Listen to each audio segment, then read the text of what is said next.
The crystal wine glass in my hand trembled slightly as I stared across our mahogany dining table at my stepmother, Victoria. The perfectly cooked salmon on my plate suddenly tasted like a cardboard.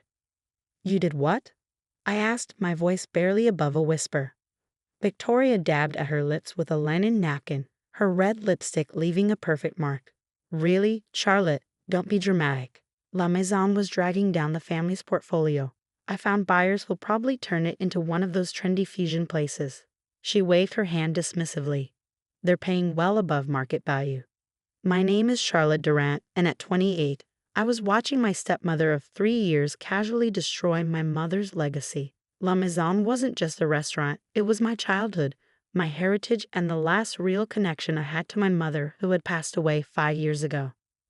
"Dad," I turned to my father, who was suddenly very interested in cutting his salmon into increasingly smaller pieces. "You can't let her do this. Mom built that restaurant from nothing. It's been in our family for 30 years. The decision's made, Charlie," he said softly, still not meeting my eyes. "Victoria's right. The restaurant's profits have been declining. Sometimes we have to make hard business decisions." I felt the familiar anger rise in my chest. Ever since he'd married Victoria, my father had become a shadow of himself, deferring to her on everything from family holidays to business decisions. The successful restaurateur who had supported my mother's dreams was gone, replaced by a man who seemed afraid of his own wife. "Hard business decisions," I repeated, "like selling a property you don't even own." La Maison was left to me in Mom's will. Victoria's perfectly sculpted eyebrows rose slightly. "Actually, dear, your father maintained controlling interest as executor of the estate until you turned 30. We're well within our rights to sell." I set down my wine glass carefully, afraid I might shatter it in my grip. She was right. My mother's will had stipulated that my father would manage the restaurant until I turned 30, thinking he would protect it, nurture it, keep it running until I was ready to take over completely. What my mother hadn't anticipated was Victoria Torres, the glamorous real estate agent who had swept into our lives 3 years after her death, bringing with her an aggressive approach to modernizing our family's assets. "When?"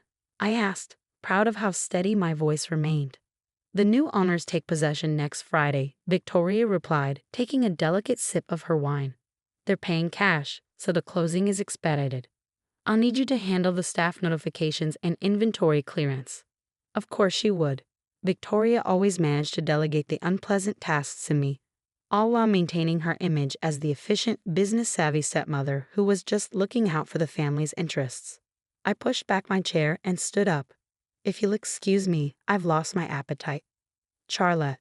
My father finally looked up, his face lined with guilt. "Try to understand. The restaurant, it's not what it used to be. Your mother wouldn't want you tied to a failing business." I stared at him, remembering all the nights he and Mom had spent planning menus, selecting wines, building La Maison into one of the most respected French restaurants in Boston. How quickly he'd forgotten. "No," I said quietly. "Mom wouldn't want me to give up without a fight." I walked out of the dining room, Victoria's voice floating after me. "Really, Charles, I don't know why she's being so difficult about this. It's just a restaurant." Just a restaurant. As if La Maison could be reduced to mere brick and mortar, to profit margins and market value. She had no idea what that place really meant, what secrets it held. I drove through the rain-slicked streets of Boston to La Maison, using my key to enter through the kitchen door. The restaurant was closed on Mondays, and the familiar space was dark and quiet. I moved through the kitchen, running my hand along the stainless steel counters where I'd learned to cook at my mother's side. The main dining room was bathed in soft light from the street lamps outside, illuminating the hand-painted murals my mother had commissioned, scenes of the French countryside where she'd grown up. Each table was still perfectly set, white tablecloths gleaming, wine glasses sparkling. Victoria might see a failing business, but I saw decades of memories, of passion, of love. I made my way to the wine cellar door, hidden behind a vintage French poster. The heavy wooden door creaked slightly as I opened it, the temperature dropping as I descended the stone steps. This was where my mother had worked her real magic. The main wine cellar was impressive enough. Hundreds of bottles carefully cataloged and stored at perfect temperature. But it was the secret room behind the false wall that held La Maison's true treasure. My mother had started collecting rare wines in her 20s, long before she met my father. Over the years, she had amassed a collection that would make wine connoisseurs weep. I pressed the hidden latch and the false wall swung open silently. The room beyond was smaller, but every bottle here was worth more than most people made in a year. Chateau Lafayette Rothschild, 1869. Roman et Conti, 1945. Chateau Latour, 1961. My mother had collected them all. The entire collection was worth millions, but its existence was known only to me and Jean-Luc, our ancient sommelier who had worked with my mother for decades. We had kept it secret, protected it, waiting for the right moment to reveal its true value. That moment, it seemed, had arrived sooner than expected. I pulled out my phone and dialed a number I'd memorized but never used. After 3 rings, a familiar French-accented voice answered. "Ah, Charlotte, I was wondering when you would call." "Marcus," I said, "I need your help. It's time to make good on that promise you made to my mother." Marcus Durand had been my mother's mentor in her early days as a wine collector. Now he was one of the most respected wine authenticators in the world. "The collection?" he asked. "Is it at risk?" "Victoria's selling the restaurant. We have less than a week." He was quiet for a moment. "I can be there tomorrow morning. Have Jean-Luc prepare the documentation." After hanging up, I sent a text to Jean-Luc. "It's happening. Meet me at the restaurant tomorrow at 8 a.m. Then I sat down on the cool stone floor, surrounded by millions of dollars worth of wine, and finally let myself cry. Not just for the restaurant, but for my mother, for the legacy she'd built, for the father who seemed to have forgotten what any of it meant.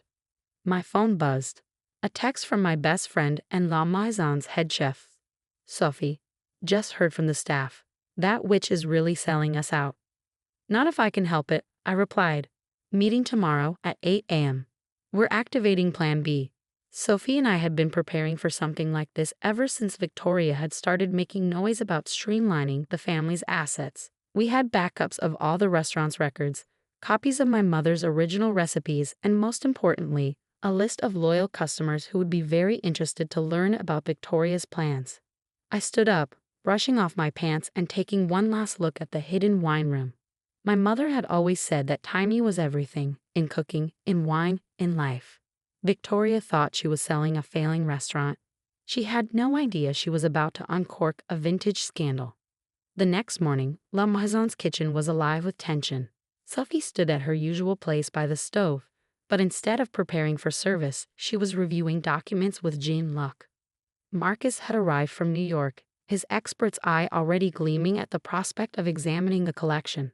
"The documentation is perfect," Jean-Luc said, his weathered hands smoothing out the papers on the steel prep table.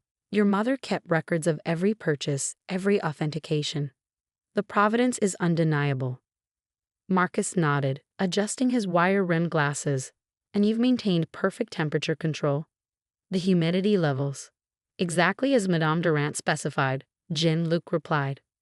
"For 25 years, I have not deviated from her instructions by even 1 degree." "Then let's see them," Marcus said. I led the small group down to the cellar, watching their faces as I revealed the hidden room. Even Sophie, who had known about its existence, gasped at the sight of so many legendary wines in one place. Marcus moved through the collection with reverence, examining bottles, checking labels, making notes. After an hour, he turned to me with an expression of barely contained excitement.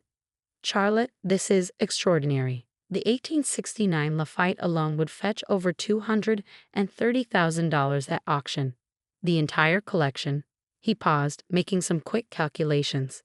"Conservatively, we're looking at $8 to $10 million. Sophie whistled softly. "No wonder your mother kept this secret." "And the buyers Victoria found," I said. "They have no idea this exists."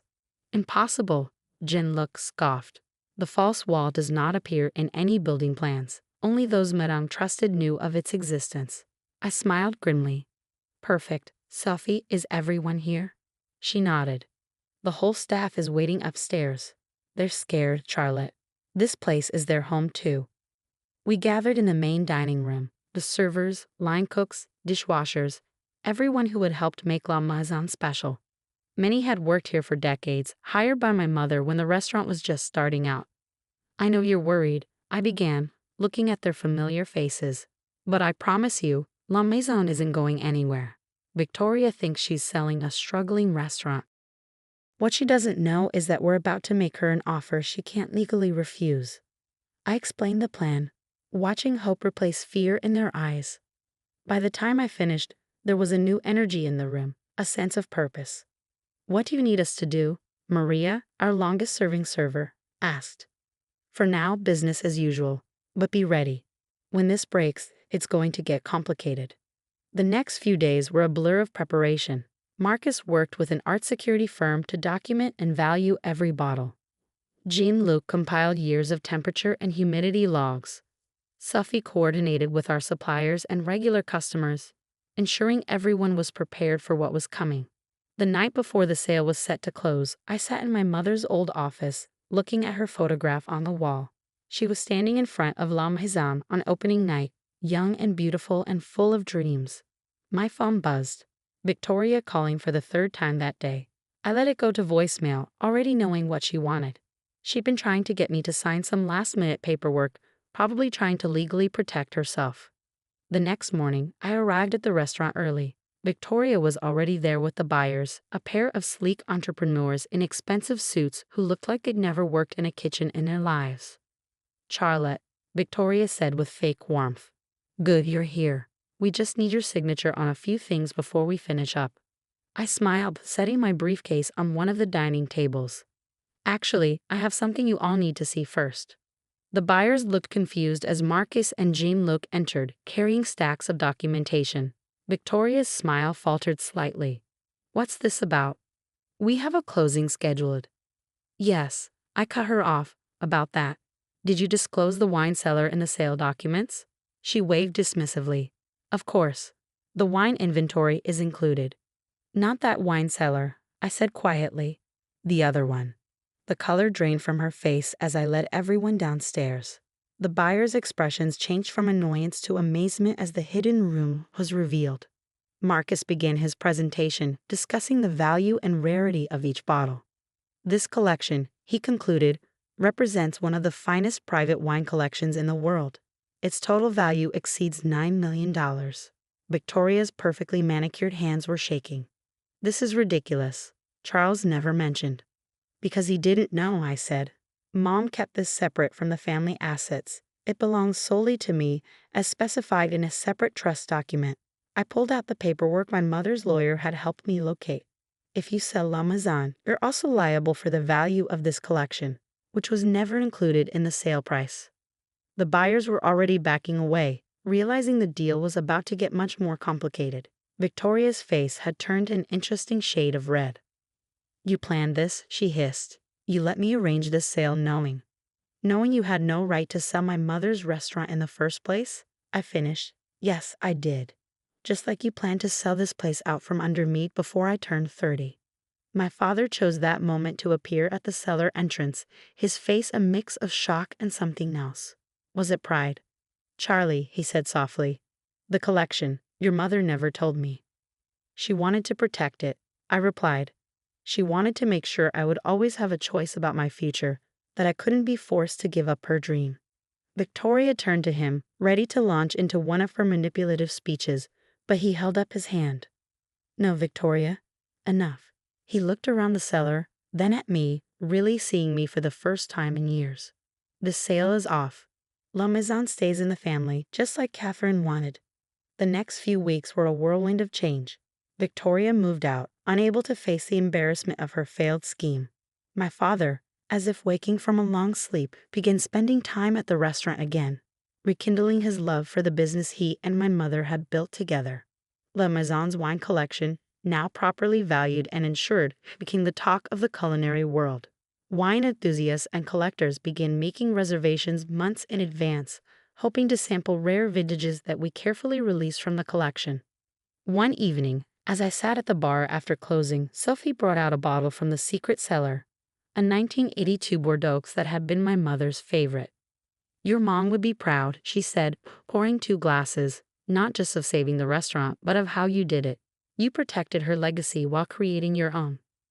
I took a sip, letting the complex flavors remind me of all the wine tastings my mother had hosted, all the knowledge she'd passed down.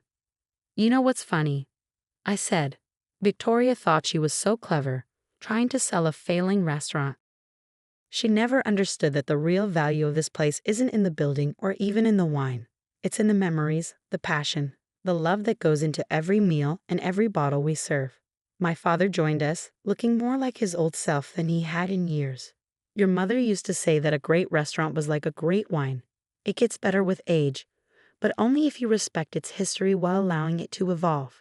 He raised his glass. To Catherine, who knew exactly what she was doing when she created that secret cellar. And to you, Charlie, for being every bit as clever and determined as she was.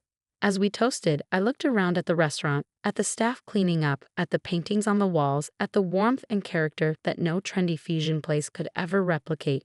Victoria had tried to reduce it all to numbers on a spreadsheet, but she had failed to understand the most important lesson my mother ever taught me. Some things are worth more than money. Some things can't be bought or sold.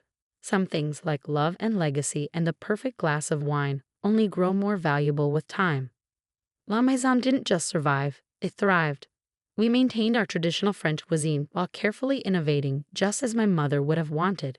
The secret wine cellar became a legend in culinary circles, with select bottles occasionally offered for truly special occasions. Victoria, I heard, had moved to Miami and was trying to rebuild her real estate career. My father found his passion for the restaurant business again, mentoring young chefs and sharing stories about the early days with Mom. And me, I stood at the helm of La Maison, honoring my mother's legacy while creating my own. Every night, as I walked through the dining room, greeting guests and suggesting wine pairings, I felt her presence, not as a ghost, but as an inspiration. Because in the end, she had given me more than a restaurant or a priceless wine collection. She had given me the tools to fight for what mattered, the wisdom to wait for the right moment, and the confidence to know that sometimes the best revenge is simply proving them wrong.